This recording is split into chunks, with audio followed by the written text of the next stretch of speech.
கொஞ்ச நாளைக்கு முன்னாடி இன்ஃபோசிஸ் உடைய கோ-ஃபவுண்டர் திரு நாராயணமூர்த்தி அவர்கள் தொழிலாளர்கள் 70 மணி நேரம் வேலை செய்யணும் அப்படின்னு சொல்லியிருந்தாரு. இப்போ L&T உடைய சேர்மன் திரு S.N. சுப்பிரமணியம் அவர்கள் தொழிலாளர்கள் 90 மணி நேரம் வேலை செய்யணும் அப்படின்னு சொல்லியிருக்காரு. இதெல்லாம் இவங்க சொல்றதுங்க. ஆனா சட்டம் என்ன சொல்லுது அப்படின்னு பார்க்கணும் இல்லையா? சட்டத்தை பார்க்கறதுக்கு முன்னாடி சேனலை சப்ஸ்கிரைப் பண்றீங்களா? Factories act, shop and establishment act, இந்த ரெண்டு சட்டங்கள் தான் ஒரு தொழிலாளர் எவ்வளவு நேரம் வேலை செய்யலாம் அப்படின்றத பத்தின விதிகளை சொல்லக்கூடிய சட்டங்களா இருக்கு. இதன்படி ஒரு தொழிலாளர் அப்படின்றவரை ஒரு நாளைக்கு 9 மணி நேரம், அதாவது வாரத்துக்கு 48 மணி நேரத்துக்கு மேல வேலை செய்ய சொல்லி கட்டாயப்படுத்த முடியாது. இது தவிர்த்து ஓவர் டைம் அப்படின்றது இருக்குங்க.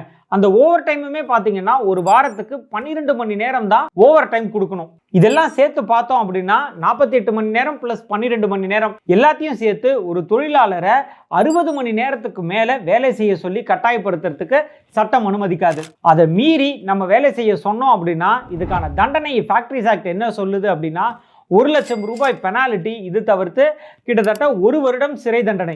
என்ன பிசினஸ் ஓனர்ஸ், கம்பி என்ன ரெடியா? இந்த வீடியோவை 9 மணி நேரத்துக்கு மேல வேலை செய்யக்கூடிய உங்க ஐடி ஃப்ரெண்டுக்கு மறக்காம ஷேர் பண்றீங்க.